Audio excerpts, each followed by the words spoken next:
Welcome to the Songwriter Connection podcast, where we look at the craft of songwriting through the eyes of a songwriter. Each week, we make a connection with a music maker, listen to their songs, and hear their stories. From Nashville, Tennessee, here's your host, Dave Lenihan. And that would be me. Hello.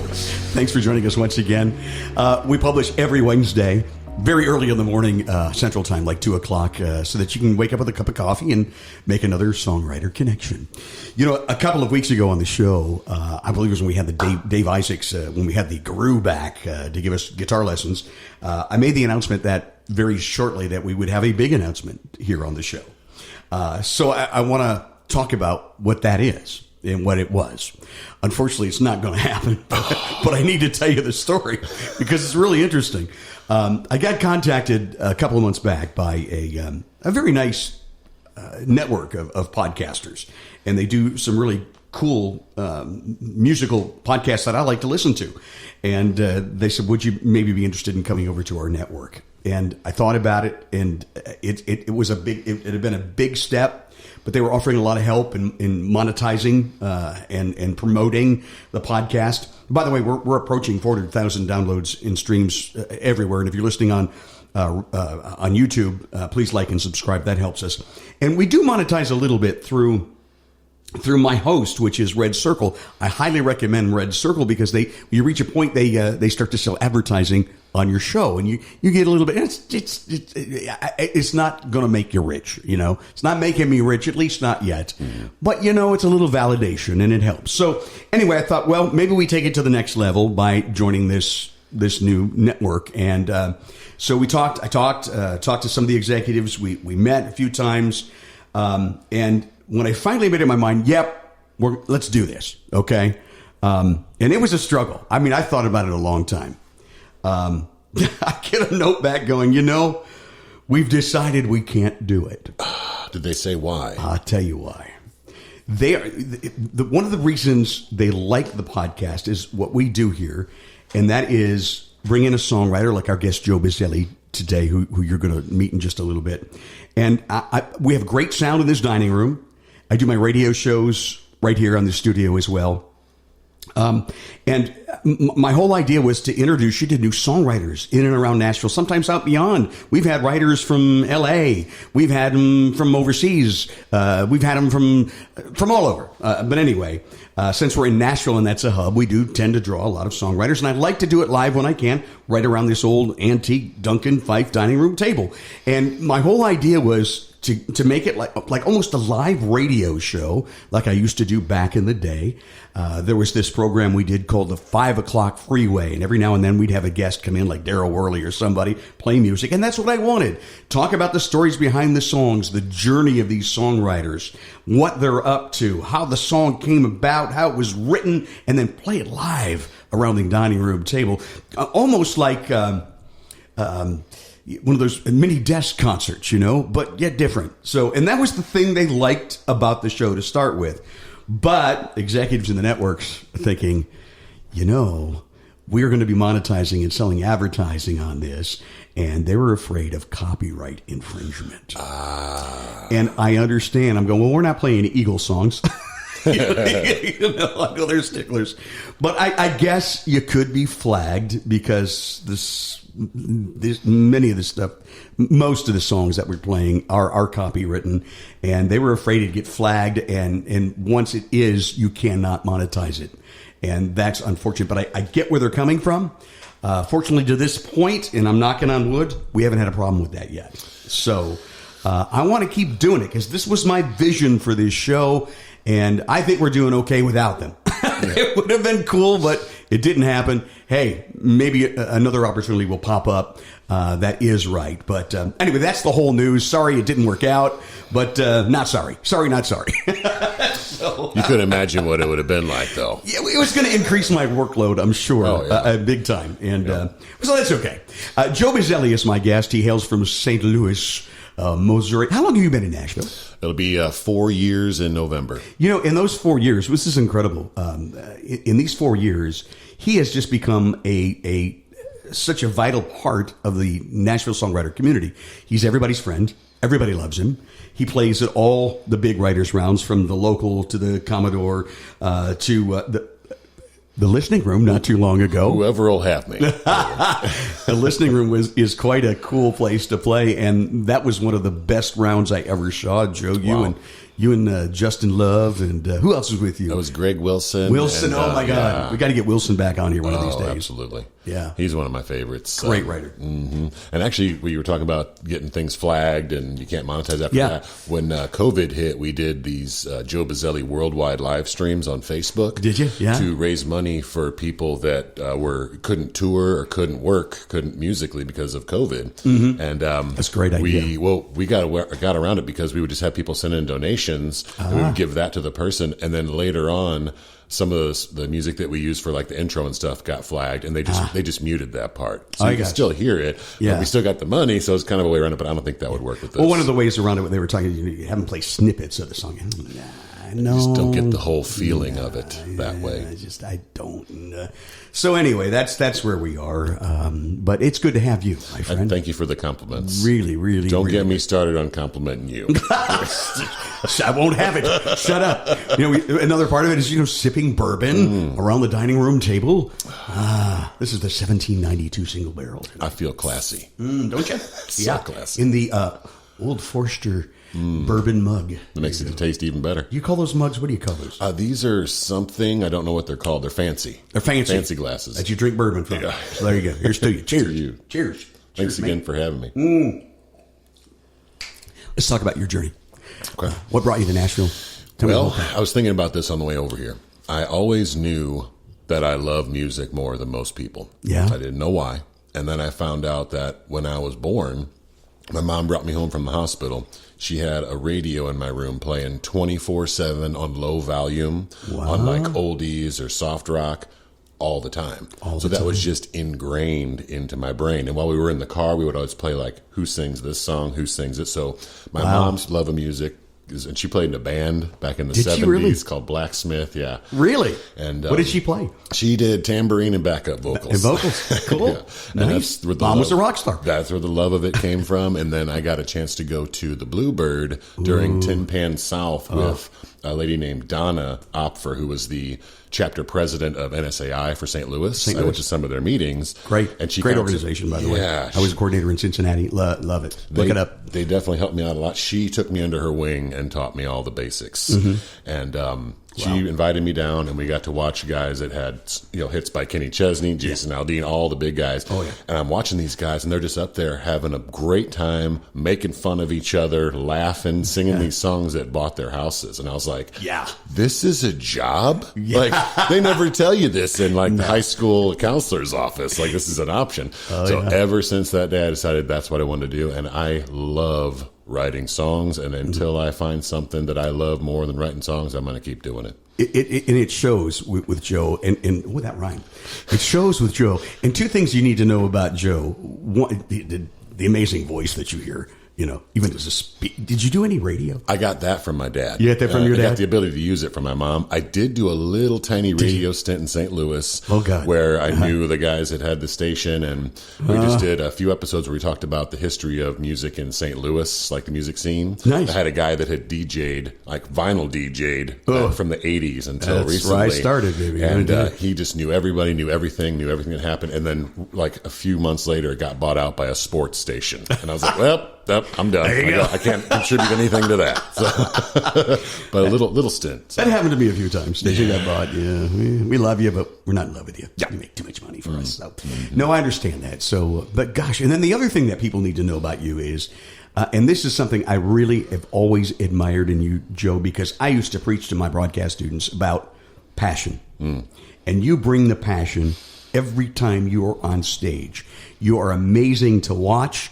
You can just draw that audience in, not only with your songs and your incredible vocals, but your facial expressions, just the way that you are. I really appreciate that. I'm glad that somebody noticed, because the way I see it is, if I don't look like I'm into it, how can I expect anybody else to be? So up there, I've seen people play that just kind of sit there and they don't really move. You can't see any emotion. Yeah, play one ballad after another. I want it to show. Yeah. I want the music to come out of me, and I'm rocking my head up and down and making faces. I can't help it. It's just what happens when I play. Yeah. So I figure, why stifle that? Yeah. Just let it flow. Let it flow. So well, let's get a little example. Oh, by the way, if you look at the cover photo of this, you'll see Joe in full passion mode at the listening room. So check that out.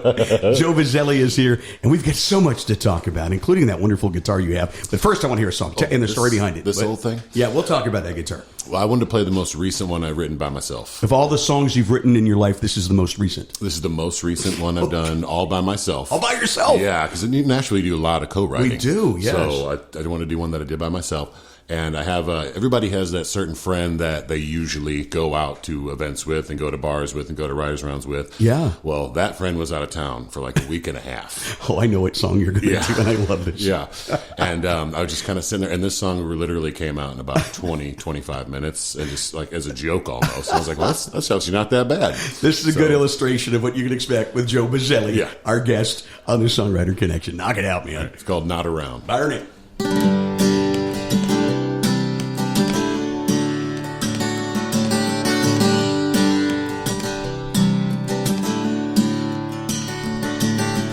I don't really like this town when you're not around. The music doesn't sound the same as it does when we're out. Hey, I'm still having fun, just not the same amount. 'Cause I don't really like this town when you're not around.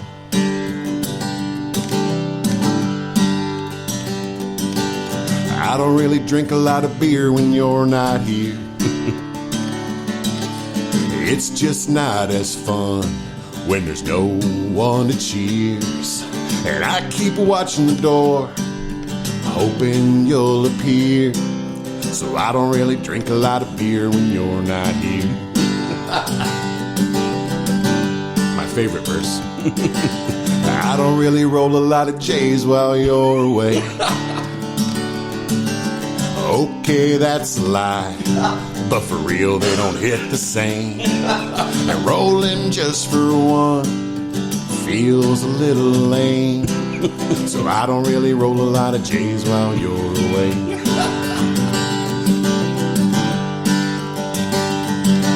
I don't really like this town when you're not around. The music doesn't sound as good as it does when we're out. Hey, I'm still having fun, just not the same amount. 'Cause I don't really like this town when you're not around. No, I don't really like this town when you're not around. No, I don't really like this town when you're not around. Well, that's a lie, too. You love this town. It's just not as much fun. I'm still having fun. It's not the same amount. Now, we're not naming names, right? Nope. Okay. Well, that remains a mystery who that song was written about. It's kind of like, You're So Vain. We never really know who Carly Simon wrote it about. She probably thinks the song's about her. She probably does. Joe Bizelli, our guest. Big Joe, love him, man. He is just an awesome guy. When he puts you in that bear hug when you see him, he's a sincere guy. Great guy. Yeah, thanks. I just wanted to kind of jump in and talk about how lucky I am to know the people that I know down here, you included. Oh, thank you. And then the way that happened was when I got to town, COVID kind of hit, but there were still writers' rounds going on. So I still do this now. I call it songwriter hunting. So I'll just go to a round, especially if I don't know anybody there. This is a good point. And so this is a good, helpful hint for you as a songwriter. You'd go around and you'd watch people who you'd like to write with, right? Exactly. And I would wait to hear something that made an impression on me. And can we cuss on this? Yeah. Okay. Do that I would walk up to people and say, hey, I like your shit. Because they're so used to hearing, oh my God, I love your songs. You're so great. I want to write with you. It's like, hey, I like your shit. And I'd walk away. And they're just like, all right. And then when I see them again, I'd be like, hey, I like what you do. I have an idea that might work with us, if you want to. And I would, one of the first people I saw play that I was blown away by was the Gregs, Greg Wilson and Greg Wilson Matthews, and Matthews, at Donaldson Pub. They're awesome. Trey was hosting. Both been on the show. I saw them and I was like, okay, well, first of all, I need to up my game. I know. But you see where that bar is, right? Oh, man, they really set the bar high. Mm-hmm. And I just would see where they were playing and I would just go support them. Yeah. And then it turned into eventually they couldn't ignore me anymore and now we're friends. There you go. Now they're stuck with me. And you're writing with them. And I'm writing with them. Yeah. I think that's what we're going to call this episode. I really like your SH. We'll use the asterisk T. Yeah. I really like your That's my line. And it works great. They're not expecting it. I'll get you into a co-write room right there. Absolutely. You've got a magical guitar, and I want to talk about that. You call it Frankenstein. I call it Frankenstein. I thought about naming this episode "The Man with the Frankenstein Guitar," but I think I like your. I don't know. One of those two it's going to be, but we'll see. Yeah. But tell us about this awesome guitar. And it's one of two, right? Actually, there are 3 or 4. 3 or 4? And I own all of them. Oh, my God. So it's a guy in Missouri, a very, very good friend of mine. His name's Kenny Lee Hall. He's an amazing songwriter. So if you have a second, check out some of his stuff. Brilliant writer, and he just fiddles around with guitars and now in his workshop is inside. It was in his garage. But he gets these old K guitars from the 60s, all beat up, and he takes them apart, makes everything right. He chops off what he doesn't want on there. He put in the speaker that's built into the side of it is actually from like a little PC computer speaker that he just took apart and put it in there. Wow. Wires it all together with it's got 2 different pickups. So it'll project out. Oh yeah, it's got reverb. It's got delay if you want. I'm going to probably use it for the next song. Oh, cool, good. And show you that. But it's very unique. And then my sister paints. And so this guitar is like multiple different pieces of different guitars put together. So that's where Frankenstein came from. And then she painted the Frankenstein on there. Painted a Frankenstein on there. Monster. Frankenstein's monster. Yep. Yeah. So what is the head? What's on the headstock? What is it listed as? I think it says taking the capo and the tuner off. Sorry. I think it's a K. A K or silver tone. Okay, well, that's what I thought it was, a silver tone. So one of those they Sears used to guitars. sell them at Sears. Yeah, Robot. they sure did. Yeah. But I mean, that sounds amazing. And he plugged in at any round you do. People are wowed by the sound of that guitar. Well, it's got the humbucker in there, but that is for the effects. And then it's got an LR Bags pickup in there, too. That's what I plug into when I play out. Very good. But I love it, and people recognize it. That's another thing I wanted. It was like, oh, it's the guy with the Frankenstein guitar. I wanted something. Because a lot of people have really nice guitars down here. And one thing that's tough for me is seeing somebody who has a really, really nice guitar, but doesn't play it how it deserves to be played. So I was like, I want Guilty. that's not you. But I wanted to have the opposite. I wanted to have a really crappy looking guitar that sounded amazing. So that's what I got. What a great idea. Sometimes you just have to, it's become your thing. It's just part of your shtick. Right. That's what you're all about. And when I moved down here, I bought a really nice Alvarez Yari thinking I'm going to get in the game. Right. And played it out. And it's like, yeah, it sounds good, but is it me? Yeah. It's too fancy. I need something a little more beat up. And so that's why I like Frankenstein. Yeah, that's cool, man. Let's hear another one with old Frankie over there. Any requests? No, not really. I want to leave it up to you because I love me a lot of what you do. So I want to do that one that me and Justin love and Greg did. Justin and Greg, 2 of my favorite writers. Justin Love, we'll have to get back on. He's been on a little bit, but we haven't had him on since he signed his pub deal. He just signed a pub deal. He's probably a little busy. He's very busy. Although he made time to write with Greg and I a couple weeks back. Good. And he's just brilliant. He's just absolutely brilliant. So a little reverb on there. Oh, look at that. Look at what Frankie can do. Right. Listen to that. And he's even got a delay option where you can do like, wait, that's not it. That's chorus. Let me go to delay. It's got chorus too. This is delay. Oh, I love it. Nobody has this. Crimson and Clover over and over. I love that song. Now it's going to be stuck in my head. Sorry. This is She Threw the Line. Oh, I love this song. If I sing along, is it okay? I would love that. See, I was fishing in my John boat. She was casting with a pink pole from the bank on the riverside. In a camo Bass Pro hoodie. Man, she wore it so damn good, she caught my eye like my oh my. I was trying so hard to get a closer look. Next thing you know, our lines got hooked. She must have thought she had a keeper. Friends wouldn't believe her. A big whomper she could hang on her wall. When my bopper disappeared, I thought, man, oh, looky here. Is this a county record I just caught? Then she tugged a little harder. I fell into the water. She reeled me like the catch of the day. Yeah, she threw the line, and I took the bait. Do do do do do do do do. Yeah. Do do do do do do. See, I was kicking and a splashing. She couldn't keep from laughing as she slowly reeled me in. I wasn't planning on going swimming or even catching feelings. She must have thought she had a keeper. Friends wouldn't believe her. A big whomper she could hang on her wall. When my bobber disappeared, I thought, man, oh, looky here. Is this a county record I just caught? Then she tugged a little harder. I fell into the water. She reeled me like the catch of the day. Yeah, she threw the line, and I took the bait. Now our Sunday afternoons are booked. It's funny how our love story started with a hook. She must have thought she had a keeper. Friends wouldn't believe her. A big whomper she could hang on her wall. When my popper disappeared, I thought, man, oh, looky here. Is this a county record I just caught? Then she tugged a little harder. I fell into the water, and she reeled me like the catch of the day. Yeah, she threw the line, and I took the bait. Everybody.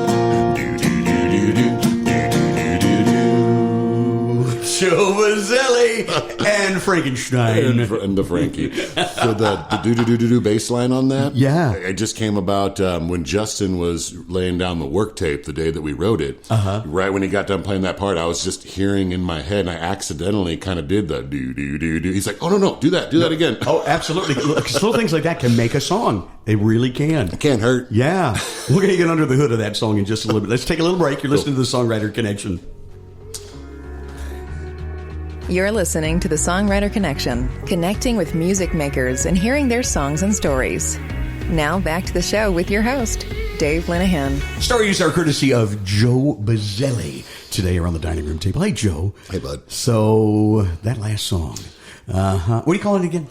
She Threw the Line. She Threw the Line. Mm-hmm. She must have been pretty strong to yank you in the water. Yeah, she knew what she wanted. She got it. That was actually Justin Love's idea. He had the title of the idea of She Threw the Line, and I took the bait. Uh-huh. And then, with Greg in the room. It's a great story song. Mm-hmm. It really is. I think it paints a pretty good picture. It sure does. You can see him going down the river. You can see them both fishing, and he flies out of the boat. Absolutely. Yep. I can just picture it there at Percy Priest Lake, happening. That is really cool. Yeah, it's fun. So it was a Justin Love idea. Yeah. And he's got a million of them. A million good ideas. And that was our first write, me, him, and Greg, yeah. Yeah.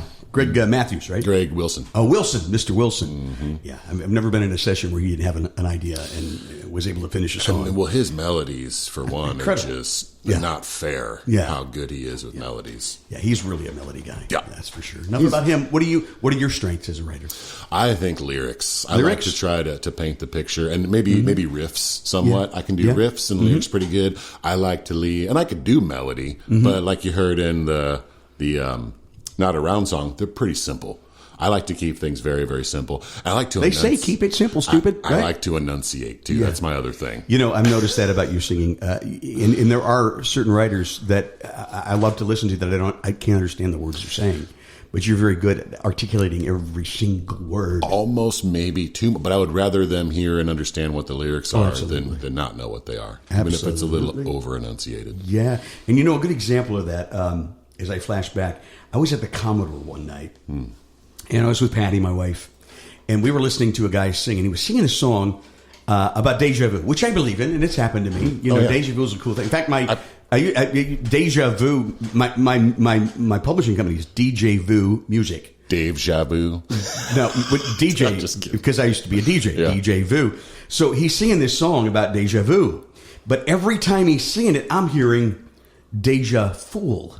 Oh. And I'm like listening, and I nudge Patty. I go, listen to the song. When he gets to the hook again, is he saying deja vu or deja fool?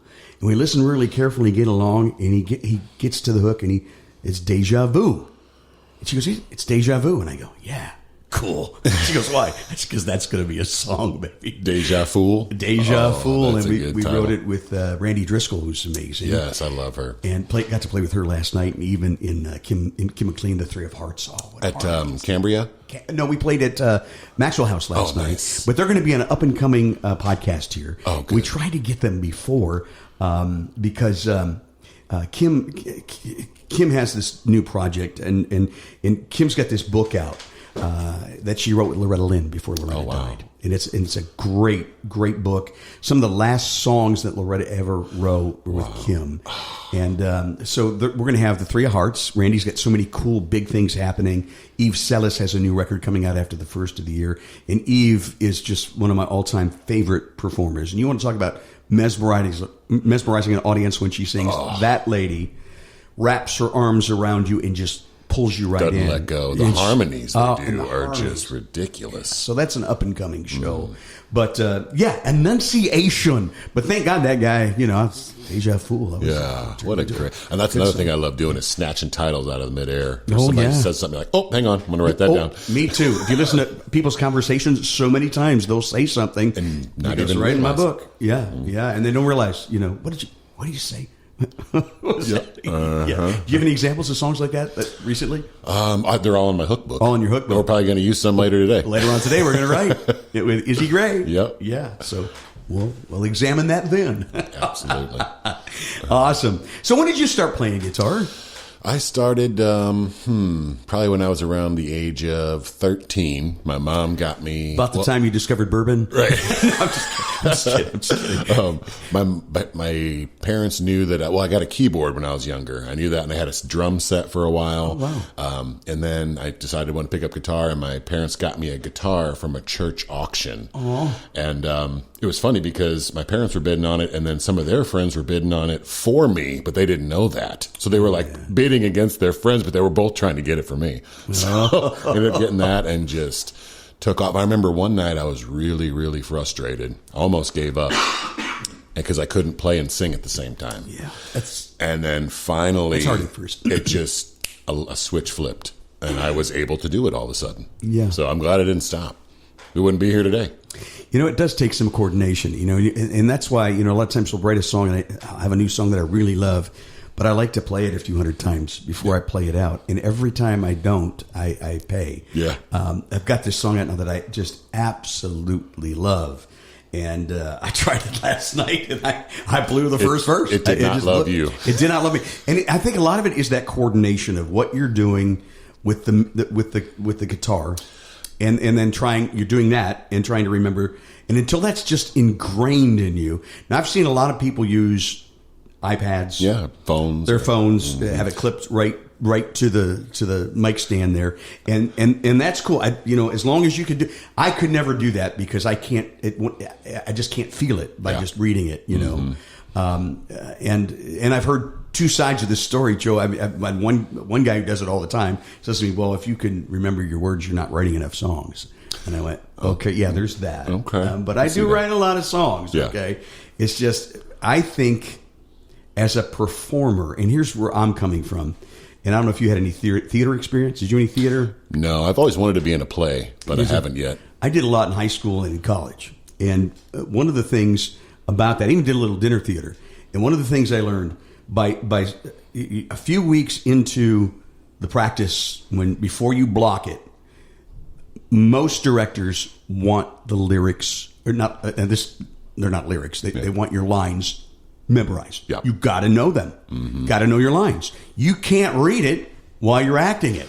And in a way, we're actors on that stage, right? Yeah. I watch you, man. You know. I try to put on a show. You do put on a show. Yeah. And it's hard to put on a show when you're reading from an iPad. Right. Yeah. I'm with you. And I just think that if you need, and this is just my personal opinion, if you need to have the iPad up there, maybe you don't know the song that well yet. Right. And I play them. I play all the time. I practice them all the time. Try to make them better. Try to make them stronger, and that's how I learn them. Now, saying that and believing that, I also have to say, if I had an iPad there last night, I would have blown it. Right. Now on a brand new one. But you know what, though? It turned out because it's funny when it happens. You just play with it. You just got to roll you with just it. Go, yeah. Yeah, but I was gonna say for new songs though, when you don't really know it yet, then yes, absolutely. We've all had the time. Hold up the lyrics. Yeah, we've all had the time. You know, so. But and you're so excited about the new songs that you write. Because I think it was Steven Tyler that said that the 3 greatest songs written in the world are Amazing Grace, Bridge Over Troubled Waters, and the last one you wrote. Yeah, that's exactly right. And so you want to jump on it and play and get opinions, but you can do that at guitar pools in somebody's tiny room, you know, prior to co-write. There's just something about. I don't know if it's because I'm a Leo, but me too. Happy birthday, by the way. Thank you. Yep. Thank you. You're already celebrating. Yeah, we're celebrating. You need some more bourbon there. Yeah, we might have to do a quick. When you're playing the next song, I'm gonna fix you. Thank you. I appreciate that. But there's just something about it. I love the attention. I love just giving people that 3-minute long escape from reality. It's so important. And have them in my world for 3 minutes. Exactly. That's what I love about it. Yeah. And also another thing I realized. Because if you don't do that, you're going to see them picking up their phones. Yeah. And going, texting. And you could be playing the best song in the world. Sometimes the audience is just, not into it that night. But I try to lock them in. Like I'll pick a table that's like either the biggest table or the one that looks like the most into it, and that's table 1. Like, oh, thank you, table 1. To draw them in. Like, there's little tricks that I picked up. I'm stolen from everybody else that I watch play. It's so true. Like, I've just stolen a bunch from Trey Ackerman. Like, he goes, when he has to tune before he plays, he'll be like, I don't know what happened. It was in tune when I bought it. And people love that. There are lines that you learn, you know. Absolutely. That always work. Yeah. And the latest in town, by the way, is, hi, this is my new song. It's available everywhere out there. Except in stores. That's a Trey Ackerman line. Is that a Trey Ackerman line? Stole it from him. Love Trey. He's been on the podcast too, and I'll tell you, he's a great guy. I want to get him back on. We had a wonderful time one night just sitting here sipping bourbon. He brought me plantains for the first time ever. I have tried plantains. Oh, that's good. And we sat there, talked about the music industry. He knows everybody. So much. And his dad was the drummer on Hee Haw those years. In fact, when his dad couldn't make it, he would fill in. Yeah.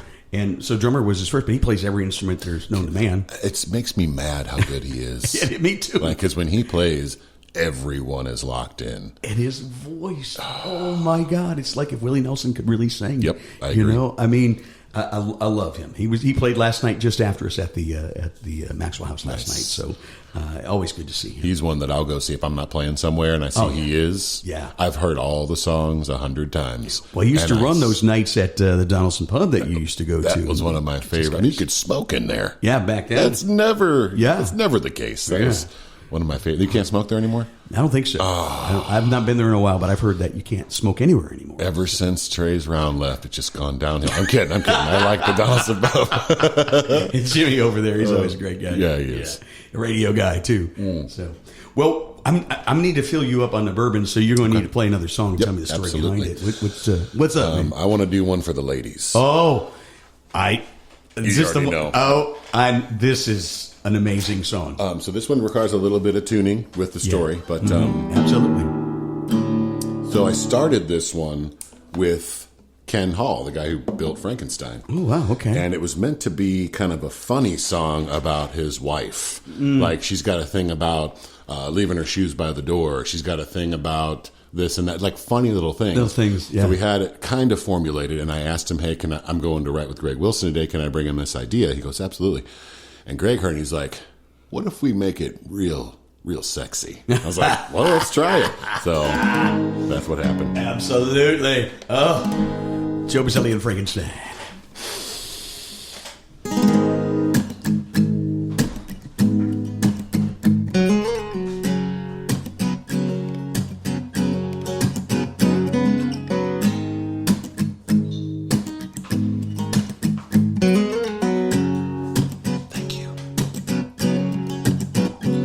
She's got a thing for sleeping till noon. She's got a thing about hitting that snooze. She's got a thing for clothes, that girl's got style. She's got a thing about Destiny's Child. Say my name, say my name. She's got a thing for the beach and her toes in the sand. She's got a thing for ponytails in her baseball caps. There's a million things that make me love that girl. She's a neon purple sky in a black and white world. Home. She's got a thing for seeing the best in everybody she meets. And I can't believe that girl's got a thing for me. We're going to pull it back a little bit for verse 2. Yeah, you got it. She's got a thing for sipping red wine. She's got a thing about candlelight. She's got a thing for dancing with me so close. She got a thing about making me lose control. She's got a thing for sexy that drives me wild.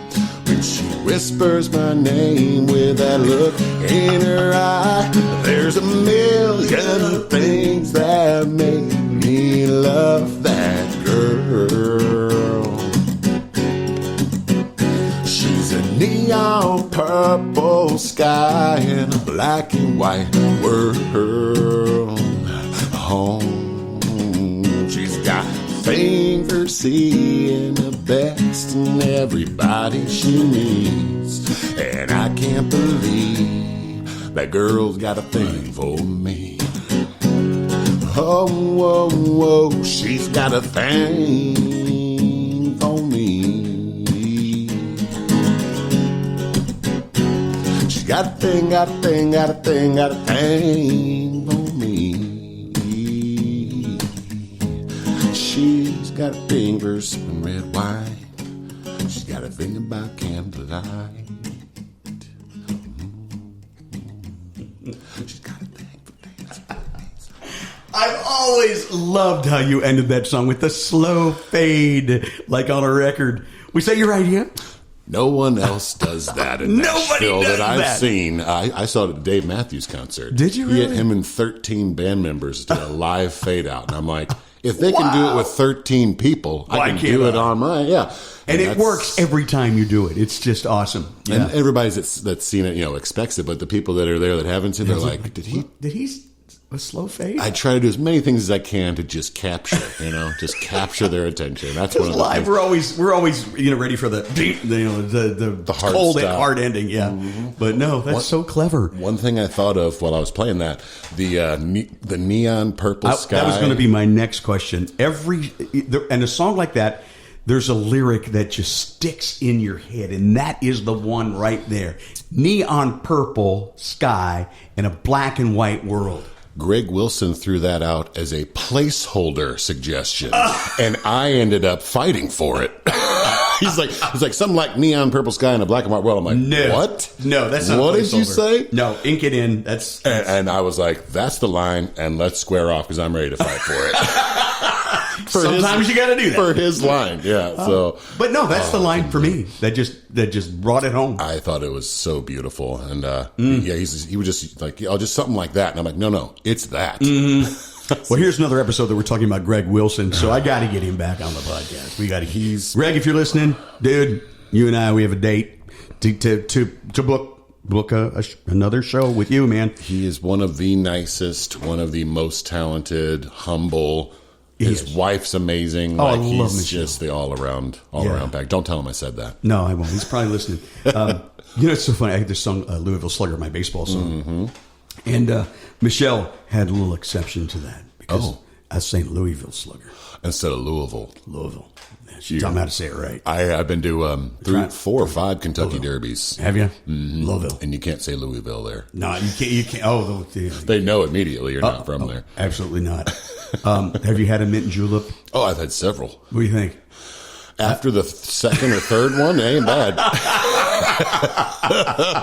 I felt the same thing about the Bushwhackers at Floribama. Have you been to Floribama yet? I have, but I have had a Bushwhacker. Oh, man. On Broadway. It's like a chocolate shake. It is. An alcoholic chocolate shake. It's dangerous. It's very dangerous. Yeah, I was like unsure. After the second one, I was pretty sure. But the third one was just to enjoy. Yeah. You know. I never told you how much I love you. I love you. I mean, I love you, man. Yeah. I imagine that's how you when you're drinking. I could see that you were one of those. I love you guys. I am a very happy. You're happy drunk, and that's cool. Because I've known drunks that are just the opposite. Right? I've never been in a fight, Dave. Never. I've never been punched in the face. Never. I did punch one guy one time, but he totally had it coming, and I knocked him right out, and I broke my hand, and I retired from fighting. Want to know what was her name? I'm sorry. Sorry. You know, and the thing is, you got to be brave to pick a fight with Joe Bizelli. He's 10'3" and about 420. Yeah, and he's but he's lovable. Yep. I could never see you in a fight. But if one broke out, I'd be right behind you. I mean, my mom taught me, well, like in high school, that I was not to ever start a fight. Good. But I could defend people, like if people were getting picked on. Yeah. So I like doing that. That's when I can flex a little bit, just throw someone across the hall because they're picking on something, Yeah, I was like that too, especially in grade school and stuff, young, when you're learning to fight. Using your powers for good. And Irish, half Irish, half Italian, so... Same? Irish, Italian? Yes. Leo? Irish, Italian with a Leo? Are we the same person? Oh, my God. It's just like... Right, but my problem was I was a small guy. I was the littlest guy. Well, you got to be feisty, though. But that's right. I still didn't stop me, let me tell you. That's the Irish in you. Right? Absolutely. Well, how about another one, my friend? Absolutely. Joe Bizelli is my guest. I just love watching you perform Frankenstein. And, of course, the story behind the song. This is the Songwriter Connection. Oh, I know it. Bizelli, remember that. Spell it how? Bizelli. 2 L's. 1 Z, 2 L's. That's the Italian. Yeah. Oh, yeah. I'm actually more Irish than I am Italian with the last name of Bizelli. Figured that one out. Okay. So what's your mama's maiden name? Philippak. Philippak. Yeah. What part of Ireland? No clue. You no clue. There you go. Well, this was your assignment is to find out. Yeah. That's important. I want to go someday to Ireland. Oh, it's on my bucket list. Okay. Never have. I want to so bad. Maybe we'll go at the same time. Just have separate vacations, but we'll be there at the same time. When we can get some, we'll meet up and have a drink. We'll get some gigs at some of the pubs and drink some Guinness. And I would love that. Wouldn't that be awesome? I would love that. Yeah. Anyway, tell me about this song right here. This is one of the first songs I ever wrote when I came back from the Bluebird, watching those guys play. Oh my God! And they say I asked one of them for some advice for a new songwriter, and he goes, "Well, I think this guy wrote like." Number one Kenny Chesney hit Don't Take the Girl, or one of his popular songs. Tim McGraw. I'm sorry. But he goes, well, you're going to want to write about 90 bad songs, and then you'll start to get the hang of it. And he's like, does that sound right? To his buddy, he's like, 90, 95. And he goes, but just keep writing, and you'll either get better or you'll quit. And I was like, wow, what great advice. I've heard that from publishers. Write 100 songs, bring me 101. Yeah. How cool is that? Yeah. So I sat down, I wrote this song, and it's about the one that got away. And I've played this song before, and I've had people come up to me afterwards and be like, Joe, I have an Abby. The song's called Abby Set the Bar Too High. And they have a girl that did the exact same thing, so people can relate to it, I think. Oh, boy. Yeah, this one's called Abby Set the Bar Too High. Could even be about songwriting, maybe. Yeah. Oh, I didn't think about that. A metaphor.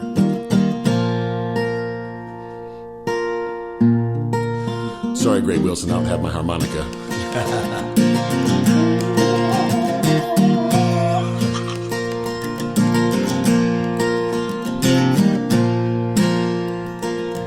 It's hard to date when you know for sure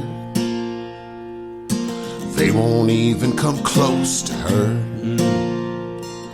I should find a new girl, I don't try. I guess Abby set the bar too high.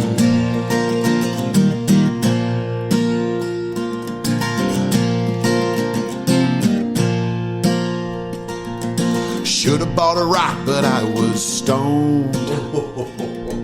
Hindsight's great, now I know. As I look for love, I take my time. I guess Abby set the bar too high.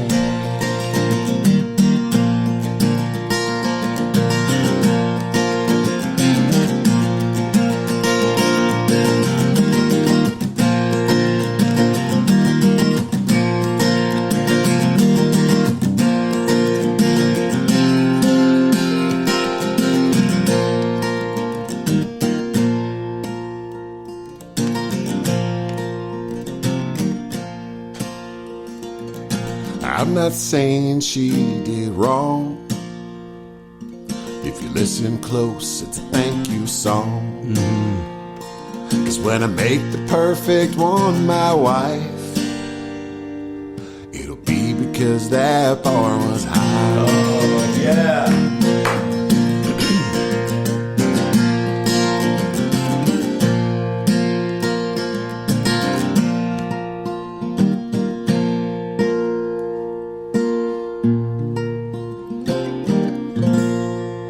That's awesome. Thanks. What a cool twist at the end. I love it. I love the light at the end of the tunnel. I do too. Yeah. But you got to hear it. Yeah. She cried. Did she cry? cry? So I did the job right. And we're still friends and still talking stuff. But Abby, real name? Yeah. Oh, absolutely. Wow. That's brave. Yeah. I wanted to write about what I knew. Was that a solo write? Yep. Yeah. One of the first ones I ever wrote. Great job. Thanks. Man. I like your songs too. My songs? Nah. Baby, I'm gone. Baby, I'm gone. Don't get me started. Oh, that's the one that assures me a little bit of a BMI check every month. Let's talk about your reputation. $150 this last time. Nice. Are you kidding me? $150. Nice. That's Yeah. bourbon money. Yeah. I never thought of it that way. I was thinking like Waffle House, but and when it comes in, we go to the fancy Waffle House. Down in Brentwood, they bourbon almost came out of my nose on that one. They valet park your car, the whole thing. I'm just kidding. I do love Waffle House. Yeah, I love me some Waffle House. That's in one right around the corner from where I live. So how convenient is that? Same. After the late gig, it's a problem for me. Yes, yeah. But I usually save the waffle for breakfast the next day, so I don't, gorge myself completely. Where can we find out more about Joe Bizelli? Well, I'm on all the socials. My Instagram, just a warning, it's supposed to be funny.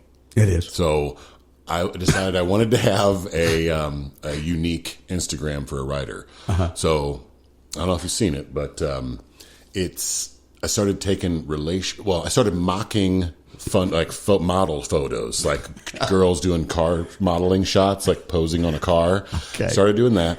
Then I did relationship photos, only we would have the little real picture of the guy and the girl in the corner that we're mocking, and then it was me and my guitar. And then we moved on to engagement photos with the guitar. Oh, that's right. Wedding photos, then pregnancy, and it really got out of hand. It really did. Yes, the guitar was expecting. I remember the bride. We were talking about having a gender reveal. Like, it just got really out of hand. We never had a gender We probably should. It'd be so easy to revisit. Frankie's expecting, folks. And have a little green ukulele. Now that's hilarious. Oh, but I can guarantee you it is not like any other songwriter in Nashville's Instagram. No, I guarantee it's a lot of fun. So they find you at what? How do you is it Joe Bizelli? Just at Joe Bizelli. And Joe Bizelli. Yep, and I've got some videos on YouTube of me playing at Live Oak. Oh, good. With Kyle Whitaker and some friends. Love Kyle. Oh, man. We got to get Kyle on this show, too. He would be a great one to have. And we're going to make that happen. Absolutely. Yeah, absolutely. Kyle's fantastic. He's got one of my all-time favorite songs that they're called I'm Trying. So we're gonna make that work for sure. Good. Absolutely. I hope so. Hey, on next week's show, everything goes as planned. We are going to have a guy who had a big #1 hit hit with Kenny Chesney not that long ago. His name is Craig Monday. Has done a lot of work with NSAI and is just a really cool guy. I look forward to talking to him. Well, I want to say thank you again for this. I had a great time. Joe, incredible. Thank you for performing for us. And pleasure was mine. Great to get to know you even a little bit better. Thanks. You too. All right. And you, thanks for listening to the Songwriter Connection.